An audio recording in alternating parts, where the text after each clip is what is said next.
السلام علیکم ورحمۃ اللہ وبرکاتہ۔ معزز دوستو، اور آج ہم انشاءاللہ پڑھیں گے کہ سجدہ تلاوت کی آیتیں جو ہے وہ قرآن میں کتنے ہیں اور کون کون سی جگہوں پر ہے۔ یہ ہمارے آج کے سبق کا عنوان اور موضوع ہے۔ تو فرماتے ہیں کہ سجدہ تلاوت جو ہے قرآن مجید میں 14 جگہوں پر ہے اور اسی سے سجدہ تلاوت واجب ہو جاتی ہے ان کی تلاوت کرنے سے، اور ان کے تلاوت کرنے سے، پڑھنے سے اور سننے سے سجدہ واجب ہو جاتا ہے۔ اور وہ کون سے ہیں؟ وہ مندرجہ ذیل ہے۔ نمبر 1 سب سے پہلی سورہ اعراف میں، جو کہ پارہ نمبر 9 میں ہے اور رکوع نمبر 14 ہے۔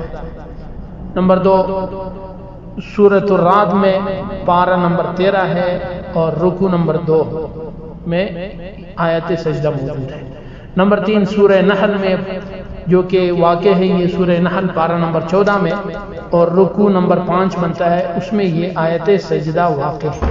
نمبر 4 سورہ بنی اسرائیل میں پارہ نمبر 15 بنتا ہے اور رکوع نمبر جو ہے وہ 12 بنتا ہے۔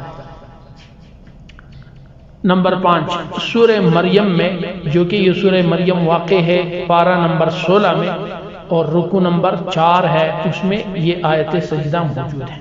نمبر 6 سورہ حج میں، جو کہ پارہ نمبر 17 ہے اور رکوع نمبر 2 ہے، اس میں یہ آیت سجدہ موجود ہے۔ نمبر 7 سورہ فرقان میں پارہ نمبر 18 اور رکوع نمبر 5 میں آیت سجدہ موجود ہے۔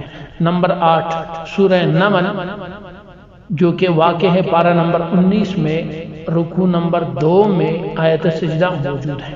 نمبر 9 سورہ الف لام میم تنزیل سجدہ میں، جس کو سورہ سجدہ بھی کہا جاتا ہے، سورہ الف لام میم تنزیل بھی کہا جاتا ہے، اس میں پارہ نمبر 21 میں واقع ہے یہ سورت، رکوع نمبر 2 میں آیت سجدہ موجود ہے۔ نمبر 10 سورۃ الصاد میں، جو کہ پارہ نمبر 23 میں واقع ہے یہ سورت، رکوع نمبر 2 میں آیت سجدہ آئی ہے اور واقع ہوئی ہے۔ نمبر 11 سورہ حامیم سجدہ، جو کہ پارہ نمبر 24 میں ہے، رکوع نمبر 5 میں سجدہ تلاوت اور سجدہ آیت سجدہ آئی ہے۔ نمبر 12 سورۃ النجم میں، جو کہ پارہ نمبر 27 میں یہ سورت واقع ہے، وہاں بھی آیت سجدہ آئی ہے۔ نمبر 13 سورۃ الانشقاق میں، جو کہ پارہ نمبر 30 میں واقع ہے، ایک ہی رکوع ہے اس لیے رکوع کی تفصیل نہیں لکھی ہے، وہاں یہ آیت سجدہ موجود ہے۔ نمبر 14 سورہ علق، جس کو ہم کہتے ہیں اقرأ بسم ربک الذی خلق، سورہ اقرأ بھی کہتے ہیں اور سورہ علق بھی کہتے ہیں، جو کہ پارہ نمبر 30 میں ہے، ایک ہی رکوع ہے سورت میں، رکوع کی تفصیل نہیں لکھی ہے، وہاں بھی سورت کے آخر میں آیت سجدہ واقع ہوئی ہے اور موجود ہے۔ ٹوٹل 14 جگہ مکمل ہو گئے۔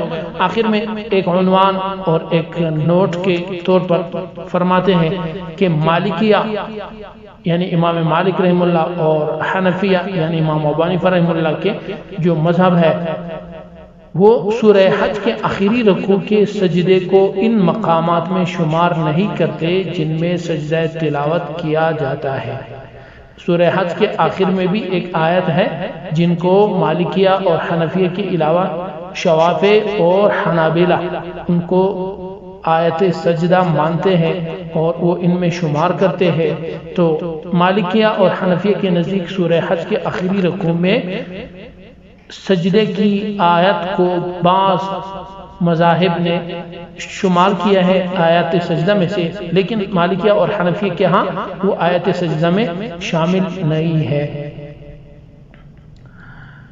بحوالہ بھی دیا ہے کتاب الفقہ۔